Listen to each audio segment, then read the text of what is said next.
सागर शक्ति ज्ञान चैनल्स में आपका स्वागत है। अगर आप हमारे चैनल पर नए हैं तो सब्सक्राइब कर दे दोस्तों। प्रकृति ने हमारे शरीर को 5 तत्वों से बनाया है, लेकिन कलयुग के इंसानों ने उसमें एक तत्व और अधिक कर दिया है, और वह तत्व है पैसा।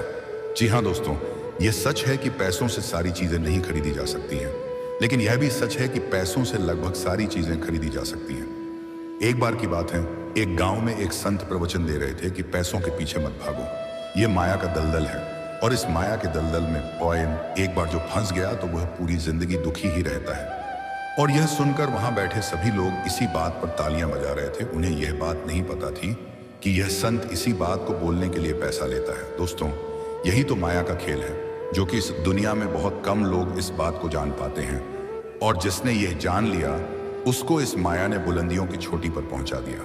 दोस्तों, आज के समय में पैसा कमाना जितना मुश्किल नहीं है, उससे भी ज्यादा मुश्किल है पैसों को संभाल कर रखना। इस दुनिया में बहुत से लोग ऐसे होते हैं जिनके पास कुछ पैसा क्या आ जाता है, वह लोग घमंड में आ जाते हैं। क्या है कि वह लोग पैसों के नियम को जानते ही नहीं। आपने ध्यान दिया होगा कि सरस्वती मां की तस्वीर हमेशा बैठी होती है और लक्ष्मी मां की तस्वीर सीधी रहती है, क्योंकि सरस्वती मां यह कहती है कि मैं जल्दी आऊंगी नहीं, और यदि मैं आ गई तो मैं वापस जाऊंगी नहीं, क्योंकि ज्ञान इतनी आसानी से अर्जित नहीं किया जा सकता, और यदि हमने एक बार किसी ज्ञान को अर्जित कर लिया तो वह ज्ञान हमसे कोई छीन ही नहीं सकता।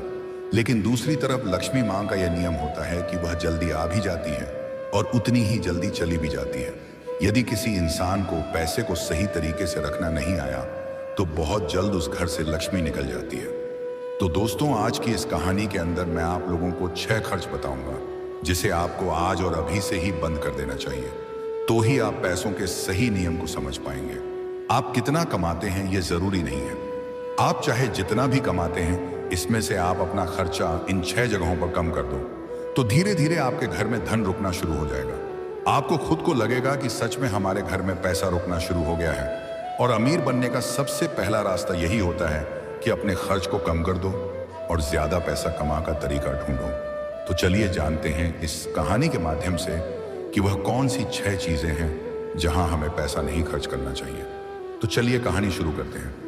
लेकिन उससे पहले, यदि आप भी महात्मा बुद्ध को दिल से मानते हैं और उनको सम्मान देते हैं, तो कमेंट बॉक्स में नमो बुद्धाय जरूर लिखें। आपकी प्रतिक्रिया हमें सकारात्मक ऊर्जा प्रदान करती है। एक बार की बात है, एक गांव में 2 औरत रहती थी। एक के पास एक भैंस थी और एक के पास एक बकरी थी। जिसके पास भैंस थी वह औरत सही तरीके से किसी भी चीज को संभाल कर रखना नहीं जानती थी। उसकी भैंस दूध तो बहुत देती थी, लेकिन उस औरत ने दूध की कीमत कभी जानी ही नहीं, और वह दूध घर की बिल्ली को पिला देती थी और उस दूध को ऐसे ही खर्च कर देती थी। दूध को सही तरीके से उपयोग में कैसे लिया जाता है वह औरत जानती ही नहीं थी। और जिसके पास बकरी थी वह दूध की कीमत जानती थी, और वह दूध के एक एक बूंद को बचा कर रखती थी और उससे दही जमा कर घी निकाल लेती है, और धीरे धीरे वह बहुत सारा घी इकट्ठा कर लेती है। अब जिसके पास भैंस थी उसने दूध की अहमियत कभी जानी ही नहीं थी। उसने कभी भी दूध से घी निकालने के बारे में सोचा ही नहीं था। फिर एक दिन उसके घर में कुछ मेहमान आ जाते हैं, और मेहमानों को तो रूखी रोटी नहीं खिलाया जा सकता, यह तो हम सभी जानते हैं। तो इसीलिए वह औरत उस औरत के पास जाती है जिसके पास बकरी थी, और उस औरत के पास से एक पांव घी ले आती है। वह औरत यह कहकर घी लाती है कि मैं जल्द ही अपनी भैंस का दूध निकाल कर घी निकालूं तो मैं तुम्हें तुम्हारा घी वापस कर दूंगी। और बकरी रखने वाली औरत उसको उधार के तौर पर घी दे देती है, और फिर वह औरत अपने मेहमानों को खाना खिला देती है।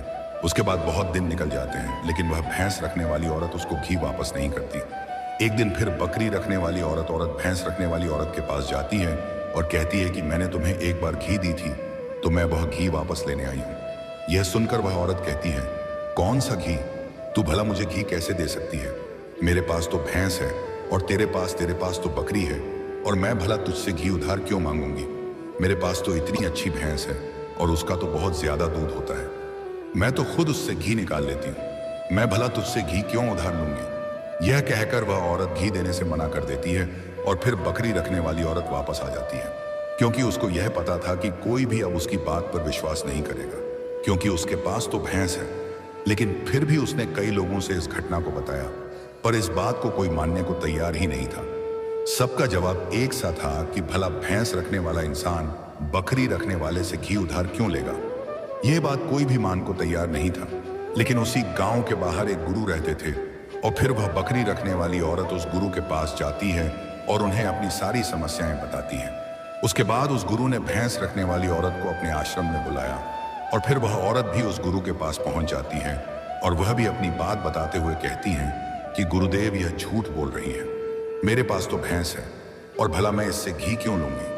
अब उस गुरु को इसका फैसला करना था कि क्या सच में भैंस रखने वाली औरत बकरी रखने वाली औरत से घी उधार ली है या नहीं, क्योंकि बकरी का दूध तो बहुत कम होता है और भैंस का दूध तो बहुत ज्यादा होता है।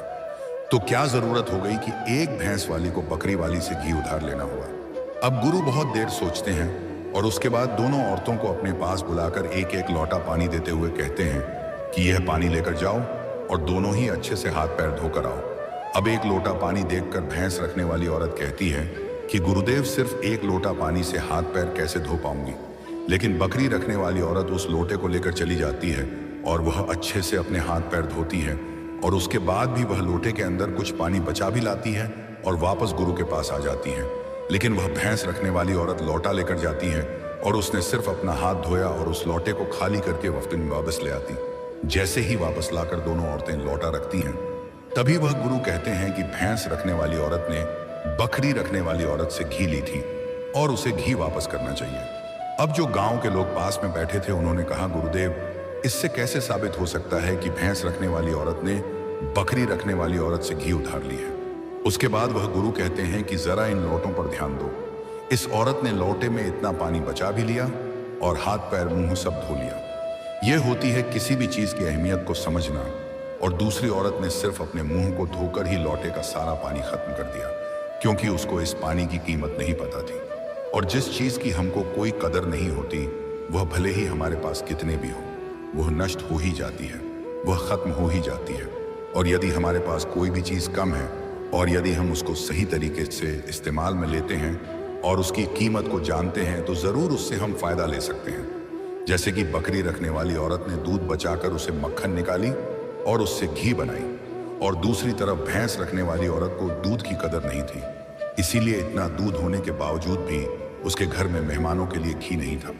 यह बात सत्य है। उसके बाद भैंस रखने वाली औरत उस गुरु के चरणों में गिर जाती है और कहती है, महाराज, मुझे क्षमा कर दीजिए, मैं अभी घर जाकर उसको घी वापस दे दूंगी। उसके बाद वह गुरु कहते हैं कि बूंद बूंद से सागर भरता है। हमारे पूर्वजों ने यह कहावत यूं ही नहीं बनाई कि हमारी छोटी छोटी बचत हमारे भविष्य में एक महत्वपूर्ण लाभ बनकर हमें मिलती है, और यह बात बहुत ही कम लोग जान पाते हैं। और यही बात हमारे घर में लक्ष्मी पर लागू होती है। यदि हम लक्ष्मी को बचाएंगे तो वही लक्ष्मी हमें भविष्य में अधिक लाभ बनकर मिलेगी। तो दोस्तों, ये कहानी तो आपको समझ में आ ही गई होगी। तो आइए अब जानते हैं वह 6 खर्चों के बारे में जो हमें आज से ही बंद कर देना चाहिए। पहला खर्च जो आपको आज ही बंद कर देना चाहिए वह है दिखावा करना। आपके अगल बगल में किसी ने महंगी कार ले ली तो अब आपके मन में जलन होने लगती है कि मुझे भी जल्द ही कार लेनी है, और यही दिखावे का खर्च आपको पूरी उम्र गरीब बनाकर रखता है। दोस्तों, हम में से ऐसे बहुत से लोग होते हैं जो सिर्फ दिखावे के चक्कर में ही बहुत सारा ऐसा सामान उठा लाते हैं जिससे कि दूसरों के सामने अपना रुतबा अधिक हो सके। कार ले लेना, महंगे जेवर ले लेना, महंगे मोबाइल ले लेना, या फिर ऐसी कोई महंगी चीज खरीद लेना जिसकी हमें हमारी जिंदगी में कोई जरूरत भी नहीं होती। और जब उन्हें कोई समझाता है तो कहते हैं कि हम किसी से कम हैं। क्या वह लोग यह नहीं समझते हैं कि इससे हमारा सिर्फ नुकसान होता है, ना कि कुछ फायदा? यदि आपको सच में अमीरी के रास्ते पर चलना है तो ये सारे खर्चे सबसे पहले आपको बंद करने होंगे और वही पैसा कहीं इन्वेस्ट करना सीखना होगा।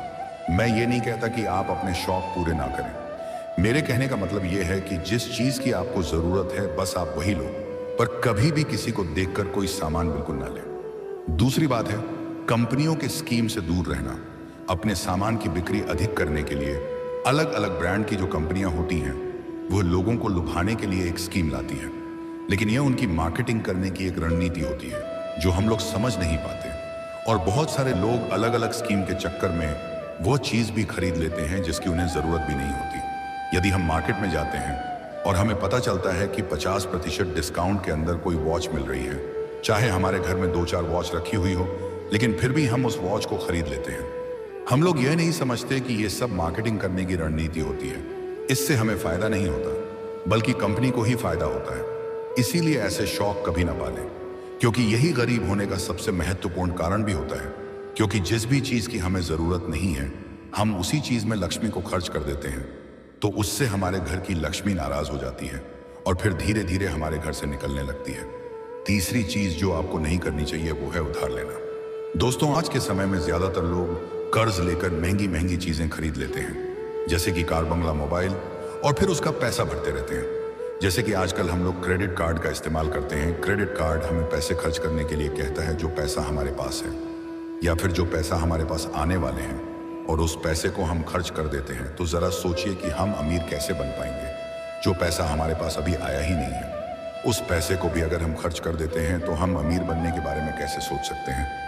और साथ साथ ही हम उन बातों का पालन नहीं करते जो हमें गरीब बनाती हैं, तो हम अमीर कैसे हो सकते हैं। और बहुत लोग तो ऐसे भी होते हैं जो लोन लेकर जमीन खरीद लेते हैं और ये सोचते हैं कि जब हमें इसमें फायदा होगा तो हम लोन वापस कर देंगे। लेकिन वह लोग यह नहीं समझते कि जितना हमें इसमें फायदा होगा उससे ज्यादा हमें लोन का ब्याज भरना होगा।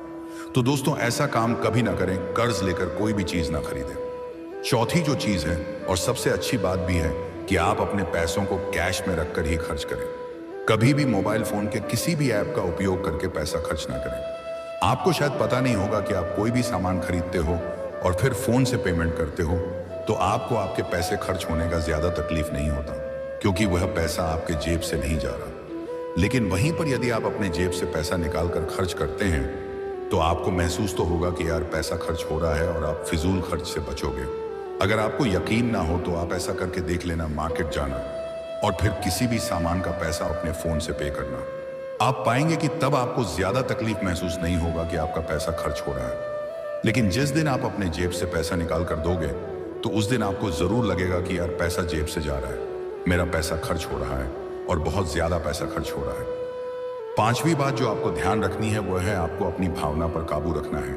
अगर आपको कोई चीज पसंद आ रही है और आप उसे खरीदना चाहते हैं तो सबसे पहले यह देख ले कि वाकई क्या इस चीज की आपको जरूरत भी है, क्योंकि बहुत से लोग कोई चीज पसंद आने पर उसे तुरंत खरीद लेते हैं। कई बार तो ऐसा भी होता है कि कोई स्कीम वाले आते हैं जो हमें लुभाने वाली चीजें लेकर आते हैं और हमें वह चीज पसंद आ जाती है और हम उसे तुरंत खरीद लेते हैं। तो हमें ऐसी चीजों को लेने से बचना चाहिए। हमें ऐसी चीज नहीं लेनी चाहिए, बल्कि हमें सिर्फ ऐसी ही चीज लेनी चाहिए जिसकी हमें जरूरत हो। छठी और आखिरी बात यह है कि कभी भी कोई भी फालतू शौक ना पाले।